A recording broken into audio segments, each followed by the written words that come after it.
ফ্ললেছ wrinkle free skin এখন সকলোৱে বিচাৰে। আপুনি বাৰু বিচাৰে নে নাই? ডেফিনেটলি বিচাৰে, সকলোৱে বিচাৰে।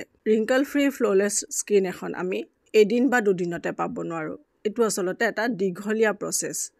বহুত দিনৰ পৰা যদি অলপ স্কিনখন কেয়াৰ কৰি আহিছে তেতিয়াহ'লে আপোনাৰ স্কিনখন ভালে থাকিব। বহুত দিনৰ অলপ প্ৰচেছ, অলপ কেয়াৰে আপোনাৰ স্কিনখন য়ং কৰি ৰাখিব। আমাৰ চেনেলত স্কিনৰ ওপৰত যি কণ্টেণ্ট বনোৱা হয় আৰু আপোনালোকে সেইবোৰ যদি ফ'ল' কৰি আছে তেতিয়াহ'লে মই ক'ব পাৰোঁ আপোনাৰ স্কিন অলৰেডি বেটাৰ ভাৰ্জনলৈ ট্ৰেন্সফৰ্ম হৈছে। আজি যি ফৰ্মুলা লৈ আহিছোঁ সেইটো প্ৰচেছ এবাৰ কৰি চাওক। সাংঘাতিক ভাল ৰিজাল্ট আপোনালোকে পাব। আৰু স্কিনত যিসকলে বিশেষ যত্ন নলয় আৰু কেমিকেল থকা প্ৰডাক্ট ইউজ কৰি আছে তেওঁলোকে অলপ পেচেঞ্চ ৰাখি এই কাম কৰিব লাগিব, অলপ ধৈৰ্য ধৰিব লাগিব ইয়াৰ ভাল ৰিজাল্ট পাবৰ কাৰণে। ইয়াৰ 100% ৰিজাল্ট পাব, এইটো মই আপোনালোকক ক'ব পাৰোঁ। মাৰ্কেটত নতুন এণ্টি ৰিংকল ক্ৰীম আহিছে।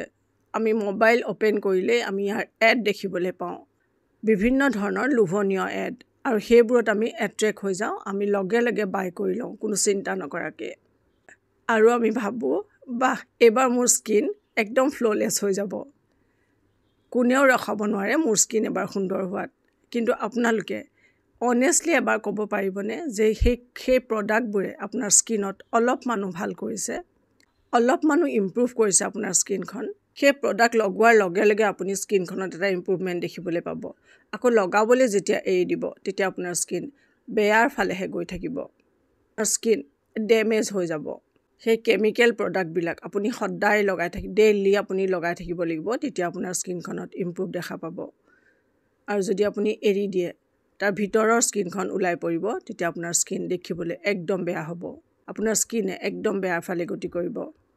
25 বা 30ত আপোনাৰ যি স্কিন আছিল সেই স্কিন আপুনি ঘূৰাই পাব, সেইটো কথা মই আপোনাক ক'ব পাৰোঁ।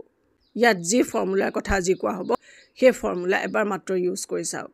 ইয়াত মই এটা কথা নিশ্চয় ক'ব লাগিব, মই যেতিয়া স্কিনৰ প্ৰব্লেমৰ কথা দিওঁ, স্কিনৰ হেল্থৰ কথা কওঁ, তেতিয়া মই শৰীৰৰ বডিৰ হেল্থৰ কথা প্ৰায়ে অলপ টাচ দিয়া হয়। কাৰণ ইয়াতো এইটো ক'ব লাগিব যে আপোনাৰ লাইফষ্টাইল কেনেকুৱা, আপোনাৰ খোৱা বোৱা কেনেকুৱা, এইবোৰ ঠিক থাকিলেহে আপোনাৰ স্কিনত এই প্ৰচেছবোৰে কাম দিব। তাৰ কাৰণে কেনেকৈ খোৱা বোৱা কৰিব, লাইফষ্টাইল কেনেকৈ কৰিব, কোন সময়ত খাব, ইয়াৰ গোটেইবোৰ ভিডিঅ' আমাৰ চেনেলত ভৰি আছে। যদি চোৱা নাই আপোনালোকে চাই ল'ব পাৰে, হেল্প হ'ব। প্ৰথমে আমি শৰীৰৰ ভিতৰখন হেল্ডি কৰিব লাগিব, পিছতহে আমাৰ স্কিনত অন্য প্ৰচেছ কৰিলে সাংঘাতিক ভাল 100% ভাল ৰিজাল্ট আমি পাব পাৰোঁ। সকলোতকৈ ভাল কথা এইটো যে এই ফৰ্মুলা আপুনি উইকত এদিন ইউজ কৰিব লাগে।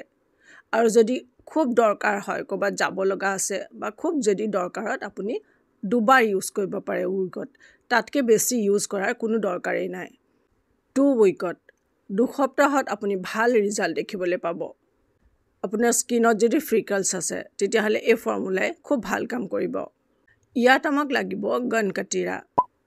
গনকাটিৰাৰ বিষয়ে মোৰ চেনেলত এটা ভিডিঅ' দিয়া আছে, গনকাটিৰা খাব কেনেকৈ। এই ভিডিঅ'টো যদি আপোনালোকে চোৱা নাই, এই ভিডিঅ'টো চাই ল'ব পাৰে। গৰমত গনকাটিৰাটোৱে আমাৰ হেল্থ টনিকৰ নিচিনা কাম কৰে। আমাক 1 নম্বৰ প্ৰডাক্টটো লাগিব গনকাটিৰা, আৰু 2 নম্বৰ প্ৰডাক্টটো লাগিব এল'ভেৰা জেল। এল'ভেৰা জেল কিনাটো নল'ব, ফ্ৰেছ প্লাণ্টৰ পৰা আপুনি এল'ভেৰা জেলটো ল'ব। কমেণ্টত চাগে আপোনালোকে মোক সুধিব গনকাটিৰা ক'ত পাব। ভিডিঅ'ৰ ডেছক্ৰিপশ্যনত লিংক পাই যাব, আদাৰৱাইজ ডিপাৰ্টমেণ্টেল ষ্ট'ৰত গনকাটিৰা কিনিবলৈ পাই যাব। গনকাটিৰা 4টা বা 5টা দানা সেইখিনি লৈ পেলাই ৰাতি পানীত তিয়াই থৈ দিব। 4টা বা 5টা দানা মনত ৰাখিব, ৰাতি পানীত ভিজাই থৈ দিব। সেইখিনি ফুলি পেলাই বহুত বেছি হৈ যাব। আপুনি যদি ইমানটোমান এটা বলত ভিজাই থয় তেতিয়াহ'লে সেইখিনি ফুলি পেলাই বহুত বেছি হৈ যায়। তাৰ পৰা 1 টিস্পুন গনকাটিৰা ল'ব আৰু 1 টিস্পুন ল'ব এল'ভেৰা জেল। সেইখিনি ভালকৈ মিক্স কৰি মুখখন অভিয়াছলি আগতে ভালকৈ ৱাশ্ব কৰি ল'ব। তাৰপিছত মুখত ভালকৈ লগাই থৈ দিব। আধা ঘণ্টা লাগিব এইখিনি শুকাওঁতে, অকণমান বেছিও টাইম লাগিব পাৰে। শুকোৱাৰ পিছত নৰ্মেল পানী দি মুখখন ভালকৈ ৱাশ্ব কৰি দিব। এই প্ৰচেছটো কৰিব উইকত এবাৰ বা খুব দৰকাৰ হ'লে 2বাৰ। এতিয়া এইখিনি ধুই দিয়াৰ পিছত আপোনাৰ মুখত তাৰ পৰা এল'ভেৰা জেল অকণমান উলিয়াই মুখত লগাই থৈ দিব। সেইখিনি ধুইও দিব পাৰে, নহ'লে নোধোৱাকৈও তেনেকৈ থৈ দিব পাৰে। সাংঘাতিক ভাল ৰিজাল্ট পাব এই প্ৰচেছটোৱে। মই আকৌ এবাৰ কওঁ, যদি আপোনালোকে স্কিনত কোনো যত্ন কৰা নাই কেতিয়াও, আৰু যদি কেমিকেল বেছড আপোনালোকে প্ৰডাক্ট কছমেটিক ইউজ কৰি আছে তেতিয়াহ'লে অকণমান পেচেঞ্চ ৰাখি পেলাই আপোনালোকে এই কামখিনি কৰিব লাগিব আৰু আপোনালোকৰ যদি স্কিন অলৰেডি ঠিকে আছে অলপ ৰিংকল পৰিছে অলপ ফাইন লাইন পৰিছে তেতিয়াহ'লে এই প্ৰচেছটো 1 সপ্তাহত বা 2 সপ্তাহত আপোনালোকে খুব ভাল ৰিজাল্ট দেখিবলৈ পাব যেতিয়া লগাব আপোনালোকে চকুৰ তলৰ এই পৰ্চনটো ইমান পৰ্চন আপুনি বাদ দিব চকুৰ পটা চকুৰ গুৰি এই পৰ্চনবোৰ আপোনালোকে বাদ দিব এইখিনি পৰ্চন নলগাই বাকিখিনিত লগাব এটা চকুৰ জেগাখিনিত আমি কি লগাম তাৰ ইয়াতো আমাৰ কেতিয়াবা ডাৰ্ক স্পট হয় আৰু বহুত প্ৰবলেম হয় চকুৰ গুৰিটোত সেইখিনিত আমি আকৌ গানকাটিৰা লগাম কেনেকৈ লগাম এইটো চাওঁ হওক ইয়াত গানকাটিৰা অলপমান ল'ব এল'ভেৰা জেল নল'ব গানকাটিৰা অলপমান লৈ পেলাই আপুনি শুই দিব চকুকেইটা বন্ধ কৰি গানকাটিৰা দুইটা চকুতে লগাই থৈ দিব 10 মিনিটৰ কাৰণে এনেকৈ লগাই থৈ দিব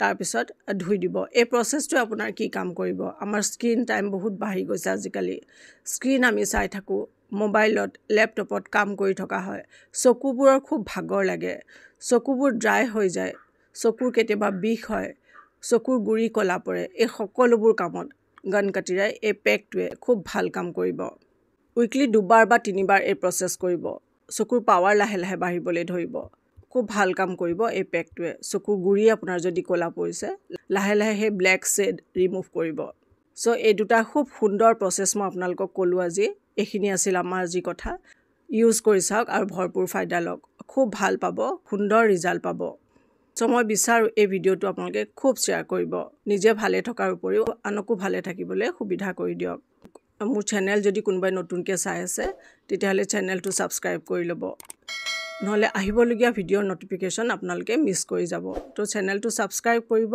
নিজৰ বহুত যত্ন ল'ব ভালেৰে থাকক বহুত সুখেৰে থাকক মোৰ শুভেচ্ছা থাকিল